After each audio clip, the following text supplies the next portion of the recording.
Welcome back. Today we're jumping right into a highly focused explainer on ACIM, specifically Lesson 23. Since you're already familiar with this material, you know it can get pretty dense, but we're going to completely unpack this specific lesson step by step. We'll look at exactly what it means, the philosophy behind it, and most importantly, how you actually practice it today. Okay, let's dive right into this. The entire lesson today revolves around one central, incredibly powerful statement. I can escape from the world I see by giving up attack thoughts. Now, the source text is absolutely uncompromising here. It literally says, this idea contains the only way out of fear that will ever succeed. Think about that for a second. Nothing else will work. Everything else is meaningless. But this specific way cannot fail. That is a massive claim, right? It's essentially telling us that the ultimate escape hatch from all our fear is located entirely within our own minds. To break this down, here's our quick roadmap for today's explainer. First, we'll cover the lesson, or the what. Next, we'll look at cause versus effect, which is the why. And finally, we'll go over the daily practice, the exact how. So, part 1, the lesson. The fundamental premise we're working with here is that your perception isn't passive at all. It's actually highly active. Every single thought you have literally makes up a segment of the world you see out there.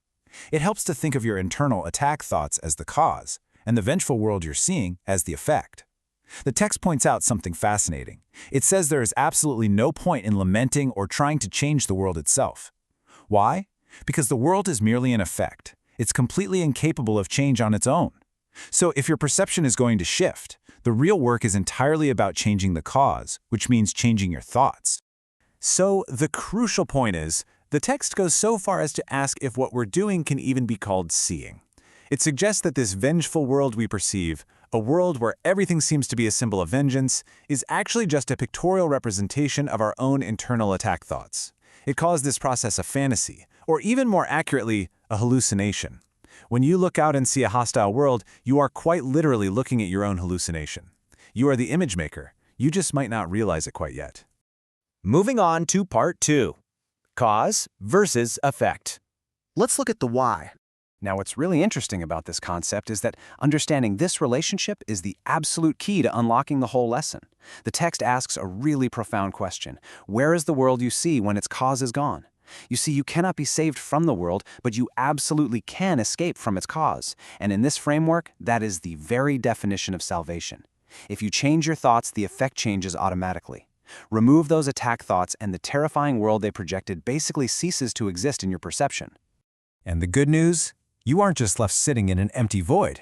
Vision actually holds a replacement for everything you think you see right now. You're not trapped at all. When you identify the cause and let it go, true vision steps right in. The text promises that loveliness can light your images and transform them so deeply that you will actually love them, even if they were originally made out of hate. But to get to that point, it requires your active cooperation today. Which brings us right to part 3, the daily practice. Let's get into the how. To change your perception, the first 2 steps are identifying the cause and then letting it go. And this requires you to actually do the work today. The final step doesn't need your help, but those first 2 definitely do. The text gives us some strict parameters here. Aside from just using the idea whenever you feel the need throughout the day, you are required to sit down and complete exactly 5 practice periods. But don't worry, we aren't talking about long, grueling meditations here. Each of these 5 sessions should be really brief. You're only devoting about 1 minute of your time to actively searching your mind. And this brilliantly illustrates exactly what you need to do during that minute. It's a simple 4-step process. First, look about you and repeat today's idea slowly. Second, close your eyes and actively search your mind for any attack thoughts that pop up. Third, as each thought crosses your mind, you'll say a specific phrase. And fourth, you simply dismiss that thought and go right on to the next one. So here is the exact phrase you're going to use. I can escape from the world by giving up attack thoughts about blank. You just hold a specific attack thought in your mind, insert the subject of that thought right into the blank, say the phrase out loud or in your head, and then consciously let it go. And you just repeat this for as many thoughts as you can catch in that single minute. Now, there is a super vital nuance here regarding what qualifies as an attack thought. In this practice, it includes both your thoughts of attacking others and your thoughts of being attacked. The text makes this incredibly clear. It says their effects are exactly the same, because the thoughts themselves are exactly the same. We might not fully recognize that yet, but for today, we are just asked to treat them as completely identical. So whether you are angry at someone else or you feel like someone is out to get you, both of those go straight into the blank. That brings us to our final section, summary and conclusion. To successfully identify the cause of the world you see today, just keep these practice metrics in mind. Frequency, exactly 5 times a day. Duration, about 1 minute per session. Focus, both your thoughts of attacking and your thoughts of being attacked. If you follow this simple timeline, you are actively cooperating with the first 2 steps. You're identifying the cause of the world you see, and you're preparing to let it go. To really anchor this in your memory before you go, let's revisit today's core lesson statement one final time. I can escape from the world I see by giving up attack thoughts.